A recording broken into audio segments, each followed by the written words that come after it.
தமிழ்நாடு இன்னைக்கு ஜூலை 15 சொல்றாங்க. திமுக ஆட்சியில ஜூலை 17 சொன்னாங்க. அதிமுக ஆட்சியில நவம்பர் 1ஆம் தேதி தமிழ்நாடு சொல்றாங்க. டிவிக்கு ஆட்சியில 2 நாள் சொல்றாங்க. 2 நாளுமே 2 நாள் கொண்டாடுவோம். நவம்பர் 1 கொண்டாடுவோம், 18 சொல்லி சொல்றோம் அப்படின்னு சொல்லி சொல்றாங்க. இல்ல, நவம்பர் 1 என்பதுதான் அதிகாரப்பூர்வமாக தமிழ்நாடு என்று அறிவிக்கப்பட்ட நாள். அது ஜூலை 18 திமுக தமிழ்நாடு என்று அறிவிக்க வேண்டும் என்று தீர்மானம் நிறைவேற்றிய நாளை திராவிட முன்னேற்ற கழகம் அன்றைய தேதியிலிருந்து தமிழ்நாடு என்கிற முறையில அவங்க அதை வற்புறுத்திட்டு இருக்காங்க. எங்களை பொறுத்த வரைக்கும் 1942லயே நாங்கள் தமிழ்நாடு விவசாயிகள் சங்கம்னு ஆரம்பிச்சவங்க.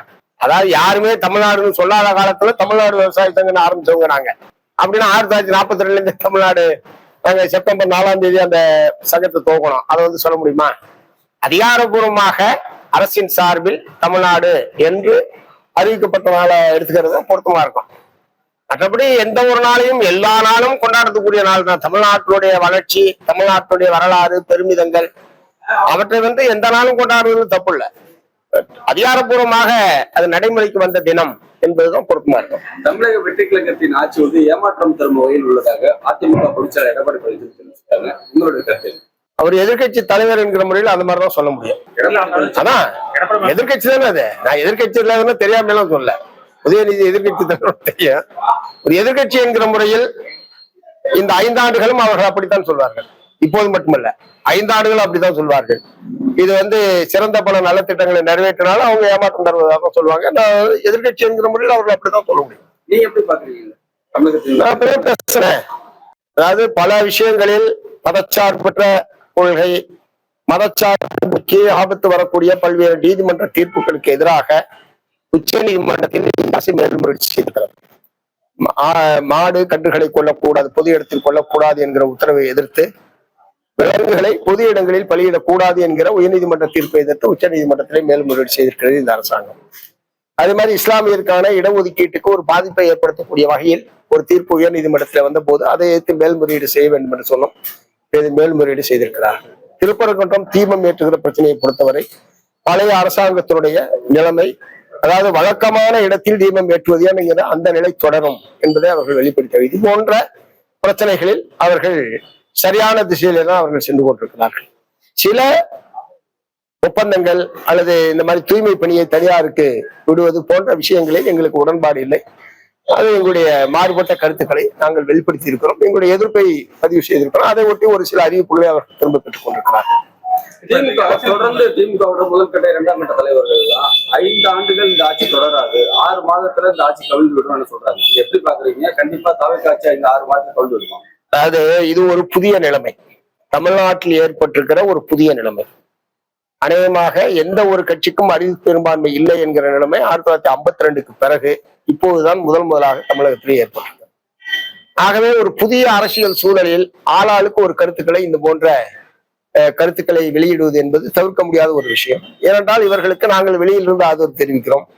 விடுதலை சிறுத்தைகள், இந்திய யூனியன் முஸ்லீம் காங்கிரஸ் உள்ளிட்ட கட்சிகள் அமைச்சரவையிலே பங்கேற்றிருக்கிறார்கள். இந்த கட்சிகளுடைய இதே அறுதி பெரும்பான்மை என்பது இவர்களுக்கு இருக்கிறது. ஆகவே எங்களுடைய ஆதரவில் எந்த விதமான மாற்றமும் ஏற்பட போவதில்லை. இதற்கு அப்பாற்பட்டு அவர்கள் என்ன விதமான அரசியல் நடவடிக்கைகள் மூலமாக இந்த ஆட்சி தொடராது என்பதை எப்படி சொல்கிறார்கள் என்பதை அவர்களிடம்தான் கேட்க வேண்டும். ஸ்டாலின் கோவப்பட்டா டிவிக்கு ஆட்சி காலியாகும் அப்படின்னு சொல்லிட்டு அதிமுக முன்னாள் அமைச்சர் சொல்லியிருக்காங்க. ஒருத்தர் கோவப்படுறதுனால ஒரு அரசாங்கம் அவ்வளவு பலவீனமா இருக்கு. தவிர்க்க ஏறத்தாழ 1.25 கோடி பேர் வாக்களித்திருக்கிறார்கள். ஒரு கூடுதலான இடங்களில் அவர்கள் வெற்றி பெற்றிருக்கிறார்கள். இப்போது பல்வேறு விஷயங்களில் லஞ்சம் என்பது கொடுக்க வேண்டியதில்லை என்று பலரும் எனக்கே போன் பண்ணி கூட சொல்றாங்க. இந்த ஆட்சி வந்ததுக்கு பிறகு சில பணியிட மாறுதல் அதெல்லாம் எந்த விதமான பணமுமே கொடுக்காம இயல்பாக நடைபெறுகிறது.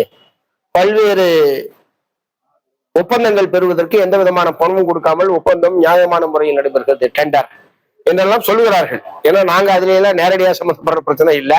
ஆனா அப்படிப்பட்ட செய்திகளை சொல்லுகிறார்கள். அப்படி இருந்தாலும் அது வரவேற்கத்தக்க நல்ல அணுகுமுறை தானே.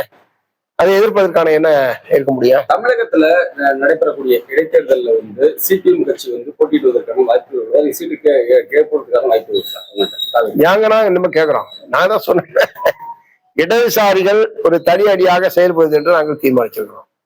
அந்த அடிப்படையில் தான் 3 இடதுசாரி கட்சிகளும் கம்யூனிஸ்ட் கட்சிகளும் சேர்ந்து இடதுசாரி கட்சிகளுடைய மாநில ஒருங்கிணைப்பு குழு என்பதை நாங்கள் உருவாக்கியிருக்கிறோம். இடைத்தேர்தலில் அப்போது ஏற்படக்கூடிய அரசியல் சூழலை பொறுத்து நாங்க தேர்தலில் போட்டியிடுறதா இல்லையா அல்லது யாரோட சேருவது அதை பத்தி அப்போதுதான் பேசுவோம். இப்போதைக்கு இடைத்தேர்தல் சம்பந்தமாகவோ உள்ளாட்சி தேர்தல் சம்பந்தமாகவோ எந்த விதமான முடிவையும் நாங்கள் எடுக்கவில்லை. இப்ப மாற்று அணின்னு சொல்லிட்டுதான் இப்ப டிவிக்கு ஆட்சிக்கு வந்தாங்க. இப்ப நீங்க என்ன சொல்றீங்க? நீங்க பேசுற ஸ்பீச் என்ன சொன்னீங்கன்னா இடதுசாரிகள் தான் ஒரு மாற்று அணி அப்படின்னு நீங்க சொல்றீங்க. மாற்று கொள்கை, அதாவது மக்கள் இன்றைக்கு உழைப்பாளி மக்கள் எதிர்நோக்கக்கூடிய எல்லா பிரச்சனைகளுக்கும், வேலையின்மை, விலைவாசி உயர்வு, வறுமை, குடியிருப்பு பிரச்சனைகள் போன்ற ஏராளமான பிரச்சனை மக்கள் எதிர்நோக்கின்றார்கள். இவற்றையெல்லாம் முதலாளித்துவ கட்சிகளால் முதலாளித்துவ கொள்கைகளால் தீர்வே கிடையாது. அதற்கு ஒரு நிரந்தரமான தீர்வு ஏற்பட வேண்டும் என்று சொன்னால் அடுத்த இடதுசாரி மாற்றின் மூலமாக மாற்றுக் கொள்கையின் மூலமாகத்தான் உருவாக்க முடியும். அதுதான் நான் சொல்றேன். இந்த ஆட்சி எல்லா பிரச்சனையும் தீர்த்துறோம்னா நாங்க ஒன்னும் ஆதரவு தரல, அப்படி நாங்கள் எதிர்பார்க்கவும் இல்லை. இப்ப வரைக்கும் 50 கோடி 60 கோடி அளவுல எங்க கட்சியில் இருக்கக்கூடிய எம்எல்ஏ கிட்ட திமுக தரப்புல பேரம் பேசப்படுது அப்படின்னு சொல்லிட்டு சிடிஆர் நிர்மல்குமார் சொல்லியிருக்காரு. இல்ல, ஏற்கனவே ஊத்தகரை எம்எல்ஏ சம்பந்தமா அது வழக்கு என்பது பதிவு செய்யப்பட்டிருக்கு, விசாரணை நடந்துட்டு இருக்கு. வழக்கு என்ன வருதுன்னு பார்ப்போம். மற்றது ஒன்றும் ஆதாரம் கிடையாது. இப்ப அவர் சொல்றது ஏற்கனவே ஊத்தங்கரை சட்டமன்ற உறுப்பினரிடம் அப்படி ஒரு உரையாடல் நடைபெற்றதாக வீடியோ வந்ததை ஒட்டி ஒரு வழக்கு என்பது பதிவு செய்யப்பட்டு விசாரணை என்பது நடைபெற்றுக் கொண்டிருக்கு. விசாரணையில என்ன வருதுன்னு பார்ப்போம். டெல்டா மாவட்டங்கள்ல வறட்சி இந்த கடுமையான வறட்சி என்பது நிலவி வருது. குறுவை சகப்பு தண்ணீர் இல்லாமல் பாதித்து வருகிறது. வறட்சி மாவட்டமா அறிவிக்க வேண்டுமா? சிபிஎம் கூட நிலைப்பாடு இல்ல. இப்ப குறுவைக்கு தண்ணீர் வரல என்பது ஒரு பெரிய உற்பத்தி இழப்பு என்பதை டெல்டா மாவட்ட விவசாயிகள் எதிர்கொண்டிருக்கிறார்கள். கர்நாடகாவிலையும் போதுமான அளவுக்கு மழை பெய்யல, இங்கேயும் தமிழ்நாட்டையும் போதுமான அளவுக்கு மழை இல்லை. அதை விட முக்கியமான விஷயம், வெப்பம் இன்றைக்கு வரைக்கும் மே மாசத்தை விட ரொம்ப மோசமா இருக்குது. இந்த எல் நினோ என்கிற பருவநிலை மாற்றம் என்பது ஒரு கடுமையான பாதிப்பை உலகத்தில், நாட்டில், தமிழ்நாட்டில் ஏற்படுத்தி இருக்கிறது. அதனால இங்க நட்டப்பயிர் இந்த வெப்ப அலை காரணமாகவே நட்டப்பயிர் உட்பட கருகி போகக்கூடிய நிலைமை என்பது இருந்து கொண்டிருக்கிறது. ஆகவே இந்த ஆண்டு இயற்கை நம்மளை பழிவாகி இருக்கிறது என்ற முறையில தான் அது பார்க்க வேண்டியிருக்கேன். அதனால நமக்கு அடுத்து வடகிழக்கு பருவமழை என்பதுதான் தமிழ்நாட்டுக்கு கூடுதலான மழை பெய்யக்கூடிய காலம். தென்மேற்கு பருவமழை என்பது நமக்கு அவ்வளவு இது கிடையாது. தென்மேற்கு பருவமழை கேரளாவிலும் கர்நாடகாவிலும் பெய்யதன் மூலமாக தமிழ்நாட்டுக்கு தண்ணீர் வரும் என்பதை தவிர தமிழ்நாட்டுக்கு மழை என்பது வடகிழக்கு பருவமழை தான். இந்த வடகிழக்கு பருவமழை காத்திருப்போம், நல்ல மழை பெய்தான் பார்ப்போம். அதனால இப்ப உடனடியாக வறட்சி பாதித்த பகுதி என்று அறிவிக்க வேண்டிய அவசியம் இல்லை. விவசாயிகள் பாதிக்கப்பட்டவங்க இருந்தாங்கன்னா அவங்களுக்கு ஒரு இழப்பீடு தரணுமே தவிர இப்போது வறட்சி உடனடியாக அறிவிக்க வேண்டும் என்பதுல அது பொருத்தமான காலம் அல்ல. அது வடகிழக்கு பருவமழையும் ஒருவேளை பொய்த்து விட்டால், ஏற்கனவே வறட்சிக்காக நிவாரணம் பெற்று தந்தவர்கள் நாங்கள் தான். 2013ஆம் ஆண்டு ஒரு தொடர் போராட்டத்தை டெல்டா மாவட்டம் முழுவதும் நடத்தி பல சில ஆயிரம் கோடி ரூபாய்களை இழப்பீடாக பெற்று தந்தது நாங்கள். அதுக்கு முன்னாடி தமிழக வரலாற்றில் 2013க்கு முன்பாக வறட்சிக்கு நிவாரணம் வழங்கியதே கிடையாது ஒவ்வொரு விவசாயிக்கும். ஆகவே அது ஒரு உரிய காலத்தில் அது பொருத்தமான நேரத்தில் கோரப்பட வேண்டிய கோரிக்கை. நிச்சயமாக நாங்கள் பருவமழையை எதிர்பார்த்திருப்போம். தமிழக முதல்வர் பதவியேற்று இதுவரையும் செய்தியாளர் சந்திப்பு சந்திக்காம இருக்காங்க. மக்கள் மின்சார தட்டுப்பாடு நடக்குது, இன்னைக்கு உடற்பிரேமாதா கூட அவங்களோட கண்டனம் தெரிவிச்சிருக்காங்க. அது மாதிரி பல்வேறு பிரச்சனைகள் நடந்துட்டு இருக்கு. லாக்அப் பிரச்சனை, ஏகப்பட்ட பிரச்சனைகள்லாம் நடந்திருந்தாலும் இதை பத்தி எந்த ஒரு பேச்சுமே அவர் முதல் நேரடியா பதில் சொல்ல மாட்டாங்க. அதை பத்தி என்ன அதை நீங்க அவர்கிட்ட தான் கேட்கணும். ஆனா அரசின் சார்பில் பதிலே இல்லை என்ற முறையில் எடுத்துக்க முடியாது. அமைச்சர்கள் எல்லாம் பதில் சொல்லிட்டு தான் இருக்காங்க. அரசின் சார்பில் அமைச்சர்கள் நீங்க சொன்ன எல்லா பிரச்சனைகள் சம்பந்தமாகவும் அமைச்சர்கள் அரசின் சார்பில் தங்களுடைய கருத்துக்களை தெரிவிக்கிறார்கள். முதலமைச்சர் பத்திரிகையாளர்களை சந்திக்கவில்லை, பேட்டி கொடுக்கவில்லை என்று நீங்க அவர்கிட்ட தான் கேட்கணும். சமூக நீதித்துறைய பேரை ஆதி திராவிடர் நலத்துறையை மாற்ற வேண்டும் திரும்ப சொல்லியிருக்காங்க. எப்படி சமூக நீதித்துறைன்னு இருக்கலாம் அந்த பேரை, அது ஆதி திராவிடர் மாற்றணும் இல்ல. ஏற்கனவே இருந்தது ஆதி திராவிடர் மற்றும் பழங்குடியினர் நலத்துறை. ஆதி திராவிடர் நலத்துறை கிடையாது. ஆதி திராவிடர் மற்றும் பழங்குடியினர் நலத்துறை என்று சொல்லி பட்டியல் சாதியினர், பட்டியல் பழங்குடியினர் இரண்டு பகுதியினரையும் பிரதிநிதித்துவப்படுத்தக்கூடிய வகையிலே தான் அவருடைய இது என்பது இருந்தது. அப்படியே தொடர்ந்து இருக்கலாம். இந்த பெயர் மாற்றம் எதற்காக செய்தார்கள் என்பது தெரியல. அப்படியே தொடர்ந்து இருக்கலாம். பட் இப்ப பெயர் மாற்றினாலும் பெயர் என்ன பெயராக இருந்தாலும் அந்த துறை என்ன அந்த மக்களுக்காக செய்ய போகிறது என்பதுதான் நம்ம விவாதிக்க வேண்டிய விஷயம். பெயர் மாற்றத்தை விவாதிக்க வேண்டிய விஷயம் அல்ல. ஏற்கனவே பட்டியல் சாதி மக்கள், பழங்குடி மக்கள் எத்தகைய பிரச்சனைகளை எதிர்நோக்கி கொண்டிருக்கிறார்களோ அவற்றுக்கெல்லாம் இந்த துறை என்ன செய்ய போகிறது, அவர்களை எதிர்பார்ப்புகளை எப்படி பூர்த்தி செய்ய போகிறது என்பதுதான் நாம் கவலைப்பட வேண்டிய விஷயம். கர்நாடக அரசு இதுவரை தண்ணி தர முடியாதுங்கிற சொல்லியிருக்காங்க கர்நாடகா மேட்டூருக்கு. எந்த மாதிரி இல்ல, ஏற்கனவே உச்சநீதிமன்ற தீர்ப்பில் ஒருவேளை தண்ணீர் அணையில தண்ணீர் இல்லை என்று சொன்னால் பற்றாக்குறை பகிர்வு என்பதற்கான வழிகாட்டல் என்பது ஏற்கனவே உச்சநீதிமன்ற தீர்ப்பிலே சொல்லப்பட்டிருக்கிறது. 2018 உச்சநீதிமன்ற தீர்ப்பிலே அந்த முறையில் அங்க இருக்கக்கூடிய தண்ணீர் அங்கு குறைவாக இருக்கிறது. அதில் பற்றாக்குறை பகிர்வு என்கிற அந்த பார்முலா மூலமாக தமிழகத்திற்கு வேண்டிய தண்ணீரை அவர்கள் வழங்க வேண்டும். அதை பெறுவதற்கான முயற்சியை தமிழ்நாடு அரசாங்கம் மேற்கொள்ள வேண்டும். காவிரி மேலாண்மை ஆணையமும் அதற்கான முயற்சிகளை எடுக்க வேண்டும். அதாவது தீர்ப்பின் அடிப்படையில் இந்த மாசம் 39 TMC தண்ணீர் விடுன்றது சாத்தியம் இல்லை, ஏன்னா அங்க தண்ணி இல்லை. பற்றாக்குறை பகிர்வுக்கான ஒரு ஆலோசனை என்பது ஏற்கனவே அதில் சொல்லப்பட்டிருக்கிறது. அதை அமல்படுத்துவதற்கு தமிழ்நாடு அரசாங்கம் முயற்சிக்க வேண்டும். காவிரி மேலாண்மை ஆணையமும் அந்த பற்றாக்குறை பகிர்வு என்பதன் மூலமாக தமிழகத்துக்கு தர வேண்டிய தண்ணீரை பெற்றுத் தருவதற்கு முயற்சிக்கணும். கன்னியாகுமரியில சபரிமலைங்கிற லாக்அப் டெத் நடந்திருக்குது. இதே திமுக ஆட்சியில சிஎம் விஜய் மிகப்பெரிய ஒரு எதிர்ப்பு அறிக்கையெல்லாம் விட்டாரு. ஆனா அவங்க குடும்ப சார்பில் இது வரைக்கும் எங்களுக்கு ஒரு வருத்தம் தெரிவிச்சு ஒரு அறிக்கை கூட சிஎம் தரப்புல இருந்து வரல. நாங்க கேட்கறது நிவாரணம் இல்ல, ஒரு கண்டனம் தெரிவிச்சோ இல்ல வருத்தம் தெரிவிச்சு கூட சிஎம் தரப்புல எங்களுக்கு அறிக்கை வரல அப்படின்னு சொல்லியிருக்காங்க. அதுல சிபிஐ விசாரணை தேவைன்னு பல கட்சிகள் சொல்லிட்டு இருக்காங்க. இந்த சிபிஐ விசாரணை என்பது தேவையில்லை. ஏன்னா குற்றவாளிகள் எல்லோருமே கைது செய்யப்பட்டு விட்டார்கள். குற்றவாளிகள் அனைவரும் கைது செய்யப்பட்டார்கள். ஏன்னா அது ஒரு குறிப்பிட்ட இடத்துல நடக்குது. அந்த வார்டன்கள் 3 பேர் கைது செய்யப்பட்டிருக்கிறார்கள்.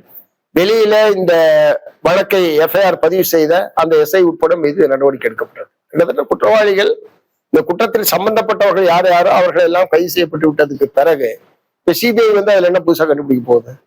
அதனால சிபிஐ கேட்க, எங்க கட்சியை பொறுத்த வரைக்கும் நாங்க சிபிஐ கேட்கல. இந்த விசாரணை முறையாக நடைபெற வேண்டும்.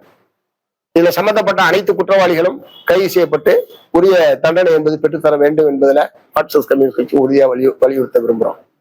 மற்றபடி அந்த குடும்பத்துக்கு வேண்டிய இழப்பீடு மற்றது எல்லாமே அவங்க அறிவிச்சிருக்காங்க. வீடு கட்டுறதுக்கு பணம், வீட்டுக்கான மனை, அந்த பையனுடைய உயர்கல்விக்கான ஒரு டெபாசிட், பிக்சட் டெபாசிட், இந்த மாதிரி அந்த அந்த அந்த இறந்து போனவருடைய துணைவியாருக்கு ஒரு வேலை போன்ற அவங்களுடைய கோரிக்கைகள் நிறைவேற்றப்பட்டிருக்கிறது. என்னைய பொறுத்த வரைக்கும் அன்னைக்கு முதலமைச்சர் சொன்னேன், இடையில 2 நாட்களுக்கு முன்பாக செஞ்சது போது இது போன்ற லாக்அப் டெத், சிறைச்சாலையிலோ காவல் நிலையங்களிலோ இது போன்ற லாக்அப் மரணங்கள் என்பது முற்றிலும் தடுக்கப்பட வேண்டும். அதுதான் தமிழ்நாட்டு மக்கள் எதிர்பார்ப்பது என்பதைத்தான் முதலமைச்சரிடம் நாங்கள் சொல்லியிருக்கோம். அவர் சொன்னாரு, நாங்கள் உடனடியா இதுல தலையிட்டிருக்கோம், நடவடிக்கை எடுத்திருக்கிறோம். சம்பந்தப்பட்ட குற்றவாளிகள் கைது செய்யப்பட்டிருக்கிறார்கள். அந்த குடும்பத்துக்கு வேண்டிய நிவாரணம் என்பது அன்னைக்கு நானும் வற்புறுத்துறேன். இன்னைக்கு அது போல நேற்று செட்டில் பண்ணப்பட்டிருக்கேன். முன்னாள் முதலமைச்சர் சாரி சொன்னதுக்கு வச்சு ஒவ்வொரு அரசியல் பண்ணாங்க. இப்போ சிஎம் விஜய் ஒரு வாயை திறக்கவே இல்லையே இந்த லாக்அப் இல்ல, அந்த அமைச்சர் தானே போய் எல்லாம் பண்ணிருக்காரு. அவரு முதலமைச்சரே சாரி கேட்டாரு. ஆனா அதை வச்சு அரசியல் நடந்துச்சு. இப்போ அவர் முதலமைச்சர் அதை நீங்க அவர்கிட்ட தான் கேட்கணும். அவர் சொல்லாததுக்கு நான் எப்படி சொல்ல முடியும்? பட் அமைச்சர் அரசின் சார்பில் அமைச்சர் ராஜேஷ்குமார் போய் தான் இந்த பூரா இந்த இழப்பீடு வழங்குவது, வேலை உத்தரவு வழங்குவது எல்லாமே அரசின் சார்பில் அமைச்சர் ராஜேஷ்குமார் போய் தான் எல்லாம் பண்ணியிருக்காரு. ஆட்சியில இடம்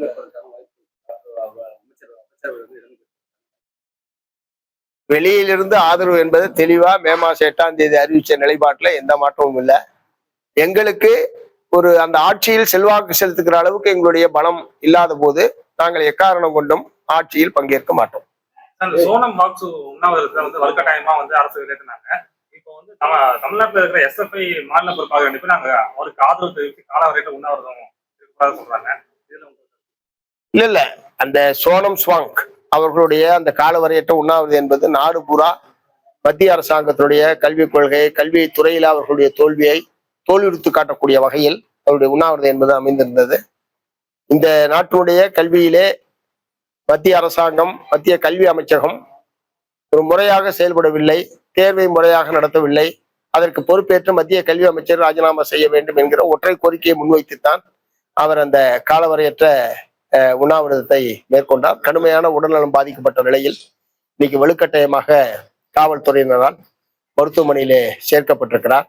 நம்ம நாட்டினுடைய மாணவர்களுடைய எதிர்காலத்துக்காக தன்னையே பலி கொடுப்பது என்கிற முறையில் அவருடைய இந்த உண்ணாவிரத போராட்டம் என்பது அமைந்திருக்கிறது. ஆகவே அவருக்கு ஆதரவாக நாடு நிற்பது என்பது ரொம்ப அவசியம். அந்த வகையில் 20ஆம் தேதி நாங்கள் தமிழ்நாடு முழுவதும் ஒருவேளை உணவை புறக்கணித்து நம்முடைய ஒருமைப்பாட்டை சோனம் சுவாங்குக்கு தெரிவிப்போம் என்று நாங்கள் ஏற்கனவே அறிவித்திருக்கிறோம். அதற்கான தயாரிப்பு என்பது நடைபெற்றுக் கொண்டிருக்கிறது.